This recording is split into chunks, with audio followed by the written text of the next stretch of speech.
കഴിഞ്ഞ ദിവസം കുംഭമേളയിൽ ആൾത്തിരക്ക് മൂലമുണ്ടായ അപകടത്തെക്കുറിച്ച് നിങ്ങൾ അറിഞ്ഞു കാണുമല്ലോ. അവിടെ ഡ്യൂട്ടിയിലുള്ള മലയാളിയായ സൈനികനിൽ നിന്ന് മനസ്സിലാക്കാൻ സാധിച്ചത് തിരക്ക് വീണ്ടും നിയന്ത്രണത്തിലായി എന്നുള്ളതാണ്.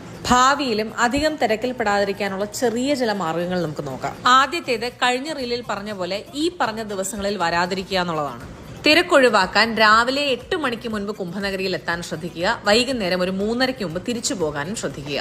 4000 ഹെക്ടർ വരുന്ന കുംഭനഗരിയെ 25 സെക്ടറായിട്ടാണ് വിഭജിച്ചിരിക്കുന്നത്. ഓരോ സെക്ടറിലും എന്താണെന്ന് ഞാൻ വഴിയെ പറയാം. ഈ മാപ്പിന്റെ സ്ക്രീൻഷോട്ട് ഒന്ന് എടുത്തു വെച്ചേക്കണം, കാരണം ഇത് കുംഭനഗരിയെ അറിയാൻ വളരെയധികം സഹായിക്കും. സെക്ടർ 1ലും 2ലുമാണ് ഹോസ്പിറ്റലുകൾ, മീഡിയ സെന്ററുകൾ, ഫുഡ് കോർട്ടുകൾ എന്നിവ സ്ഥാപിച്ചിരിക്കുന്നത്. സെക്ടർ 3ൽ ഡിജിറ്റൽ എക്സ്പീരിയൻസ് സെന്ററും ഹനുമാൻ മന്ദിറുമാണ്.